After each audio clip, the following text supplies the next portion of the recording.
Howdy. With this video, I want to show you how to do the academic plan that's due for Wednesday. For most of you, this should be pretty easy once you actually find the information you need.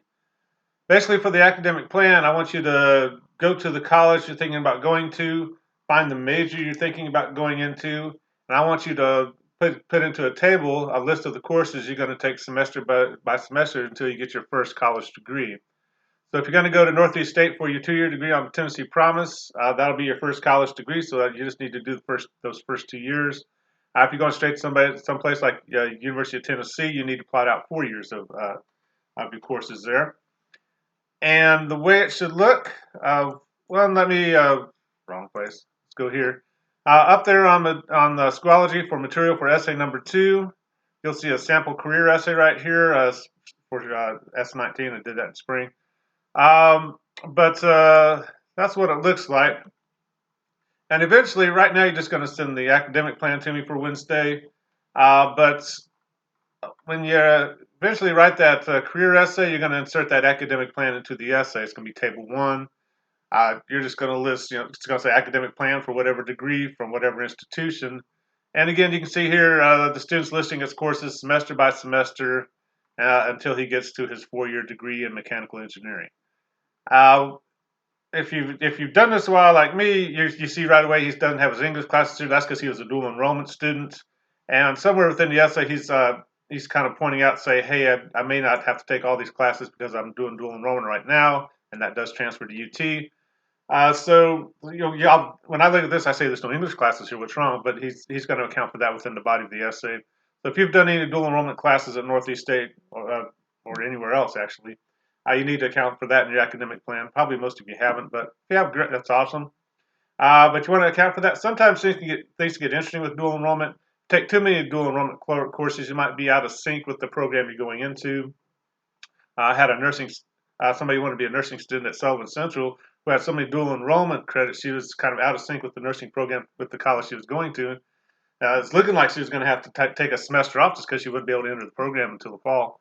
I think she worked it out somehow. But you want to kind of be aware of those problems and see those coming ahead of time. To find an academic plan or that information, you want to go to the college website. I'm going to go to Northeast State. Some colleges, you can find these pretty quickly. Other colleges, it's a nightmare trying to work through the website and find out which classes you need to take for your degree. If you need help, I'll try and help you as best I can.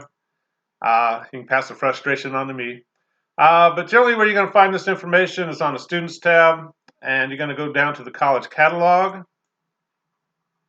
And that's kind of what you're searching for. If you're going to a place like UT, you might just go to UT, do a Google search for UT catalog.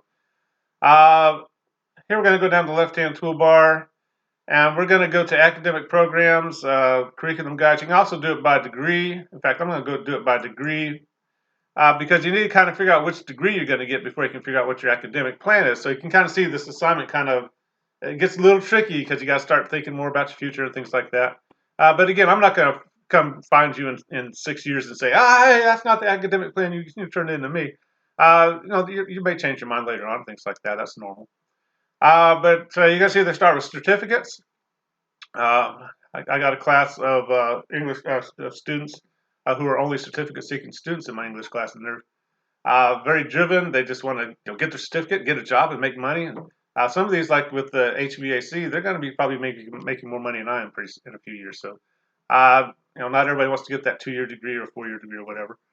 But you want to kind of figure out what you're going to get. Associate of Applied Science is generally going to be a terminal 2-year degree, which means it doesn't transfer. So some people say, well, I'm going to get my 2-year degree in accounting and go to transfer to ETSU. If you get this degree, most of the courses will not transfer to ETSU. So be careful there.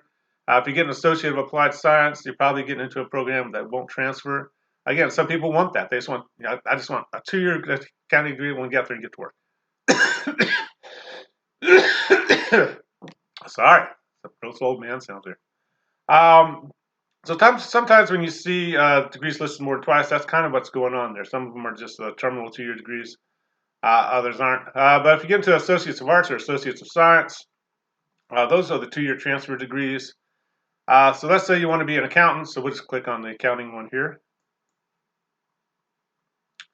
And what you'll see is down here, you'll see a listing semester by semester of the courses you need to take to get to your 2-year degree.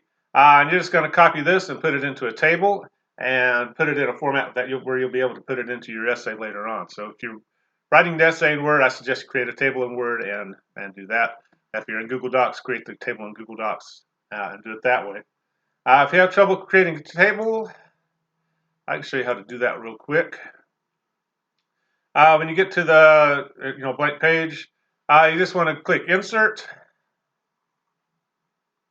and you want to click on Table, and it works the same way in Google Docs as well.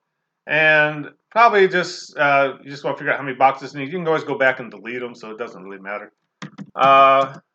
If you're going to start in fall 2021, I guess for most of y'all, then you just want to list those classes, whatever they are. Again, you're just going back to that this list here, and you may just end up copying this the way it is. Kind of depends on how many hours you're going to take and things like that. It may be a little early for a junior in high school to be worrying about this, but you do want to kind of see what it takes. 15 hours a semester is a pretty big workload. So some students are like, well, I'm going to work a full-time job while I go to school. If you're doing 15 hours at a full-time job, that's a lot. But you're just going to go through and just create that table. You can go back. That'll be spring 2022, right? I'm just putting in some courses. You can go back and kind of reformat a little bit. MLA does not dictate the format of tables, so as long as it's legible and easy to read, that's all we need to do. But again, if you're already taking some dual enrollment courses at Northeast State, or if you plan on taking some, you might go ahead and add those to your academic plan. If you're just taking a couple, say, for fall, where are we at here? Like maybe next semester, for spring 2021, you may go ahead and include those, even if it's just 1 or 2 courses. But kind of want you to plot out your actual academic plan and take this information and put it into your own personal plan. So it kind of depends on you. Some of you may just end up copying this. Some of you may have to make certain adjustments depending on what your plan is, particularly with dual enrollment courses later on. And again, at your stage as a junior in high school, a lot of this is you're projecting into the future. It's going to change probably, but it helps to have a plan that you can change as opposed to just chaos that you try to change, right? But that's what it's going to look like. And eventually, again, it's going to look something like you got a little fancy with the shading and stuff. But again, just going semester by semester till you get that 2-year or 4-year degree. And also, when you get to things like electives and your senior year in college, that's way too far in the future to worry about. Just write the electives like they have it in their plan, and that's fine. And also make sure you keep track of where you're getting the information from. You're going to have to cite that source eventually within the essay, right? If you have any questions about the academic plan, be sure and let me know. Also for, where are we at? Wednesday, you should take that graded self-regulated learner essay that I sent back to you last night, and you should revise it one more time based on my commentary and post that into LinkedIn. Generally works better if you post it as a PDF document as opposed to trying to link through Google Docs or use Word. PDF tends to work better for LinkedIn. Sometimes we'll see what happens. LinkedIn can be a little fussy sometimes. Then after that, on Saturday, we'll start with a career essay. The first 2 paragraphs, just want to make sure you've got started on it and you're on the right track. Next Wednesday, you'll just send what you have so far in the draft, and I'll take a look at it, make sure you're on the right track. Then full draft will be due on the 24th. So the academic plan is kind of the last little short writing we're going to do for the career project. Then we're going to move on to the essay. And if you have any questions, be sure to let me know, and we'll talk to you later. Bye-bye.